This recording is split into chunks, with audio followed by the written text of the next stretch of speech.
statistik yang sesuai. Kemudian yang ketiga, melakukan perhitungan. Yang keempat, mengambil keputusan dan kesimpulan. Untuk merumuskan H0 dan H1 itu ada beberapa hal yang harus diingat. Yang pertama, H0 merupakan hipotesis yang akan diuji keberlakuannya. Berarti kalau untuk soal tadi H0-nya berapa? Yang 35 atau 32? 35. Kemudian H0 selalu mengandung data yang ada di tingkat populasi. Kemudian H0 selalu menggunakan notasi sama dengan. H1 merupakan hipotesis yang akan dibuktikan kebenarannya dan selalu berlawanan dengan H0. Kemudian ada lagi, H1 selalu mengandung data di tingkat sampel. Kemudian notasi yang digunakan untuk H1 adalah bukan sama dengan, kurang dari, atau lebih dari. Nah, berarti untuk soal yang tadi itu H0-nya rata-rata usia mahasiswa UT itu sama dengan 35. Sedangkan rata-rata usia mahasiswa UT untuk H1 ya, itu kurang dari 35. Dari mana kita tahu kita pakai kurang dari? Dari soal mana yang menunjukkan kita bisa menggunakan kurang dari, tanda kurang dari.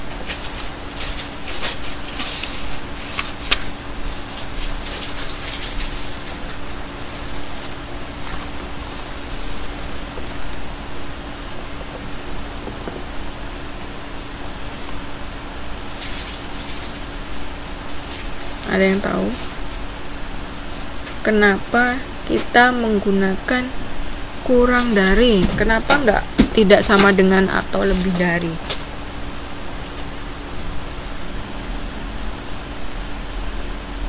Dari soal apa yang membuat kita menggunakan tanda kurang dari? Ya betul, karena hasil penelitiannya itu adalah 32. Berarti kan kurang dari 35. Betul. Kemudian lanjut ya, ke memilih uji statistik yang sesuai. Nah, sebelum memilih rumus, ada beberapa kriteria yang harus dipertimbangkan. Yang pertama adalah tingkat pengukuran, yang kedua jumlah sampel, yang ketiga ada tidaknya variabel independen dan variabel dependen. Nah, untuk memilih uji statistik yang sesuai bisa dilihat di halaman 6.18.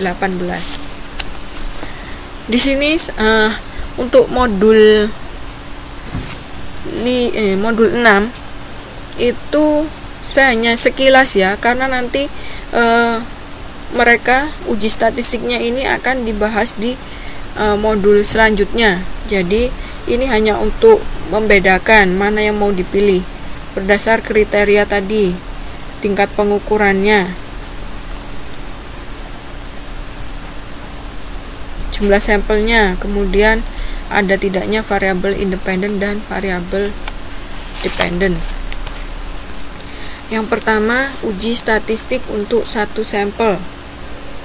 Dilihat dulu tingkat pengukuran skalanya, dibedakan antara nominal ordinal atau interval rasio. Kalau nominal ordinal digunakan tes Z untuk proporsi binomial. Kemudian bisa digunakan chi-square, bisa digunakan run test. Untuk yang interval atau rasio bisa digunakan tes Z untuk rata-rata bila standar deviasi populasi diketahui, sedangkan untuk tes T untuk standar deviasi populasi yang tidak diketahui. Kemudian uji statistik 2 sampel independen, itu tingkat pengukurannya dibagi menjadi 3, nominal, ordinal, dan interval atau rasio. Uji statistiknya ada chi-square untuk independen, tes Z untuk proporsi binomial, Wilcoxon, Mann-Whitney, dan tes T. Kemudian uji statistik untuk lebih dari 2 sampel independen. Skala pengukurannya nominal ordinal, interval atau rasio.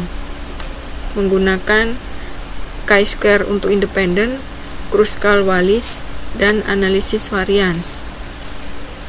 Untuk uji statistik untuk 2 sampel dependen, skalanya dibedakan menjadi 3, nominal ordinal, interval atau rasio. Untuk yang nominal menggunakan McNemar untuk binomial, yang ordinal menggunakan Wilcoxon, kemudian yang interval rasio tes T untuk perbedaan rata-rata.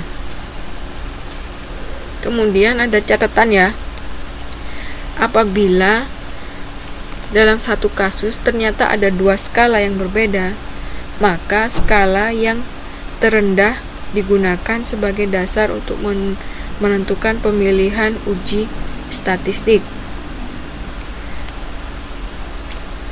Misalnya, dalam satu kasus 2 sampel dependen ternyata satu variabel berskala ordinal, sedangkan variabel lainnya berskala nominal, maka berdasarkan tabel digunakan McNemar. Ya, karena di sini kasusnya 2 sampel dependen, berarti kita ke tabel 6.6. Nah, di situ ada nominal, ada ordinal, interval atau rasio.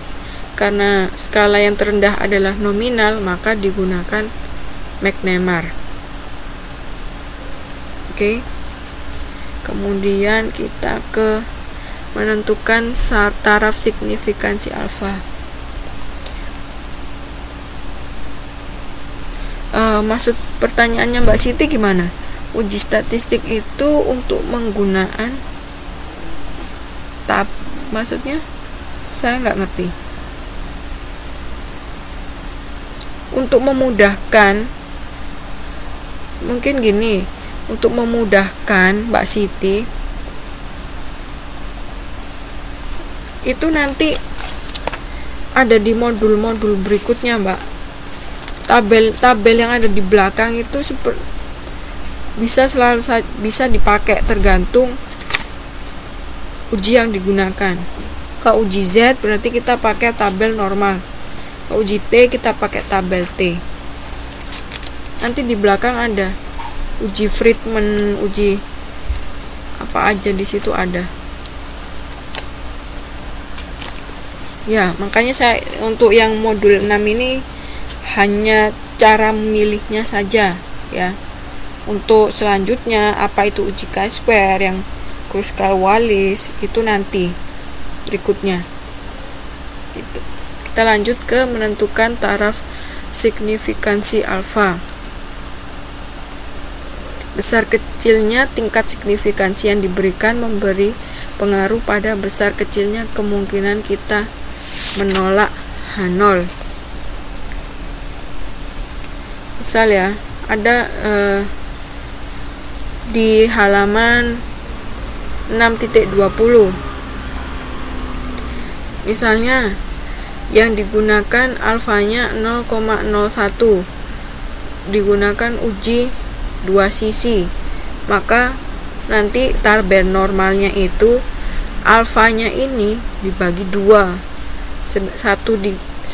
setelah dibagi 2 nilainya 1 ditaruh sebelah kiri, 1 ditaruh sebelah kanan.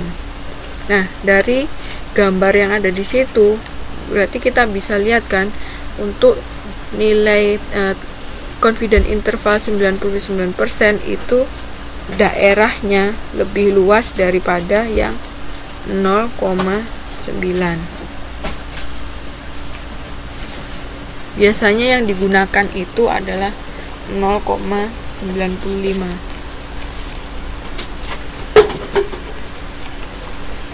Oke.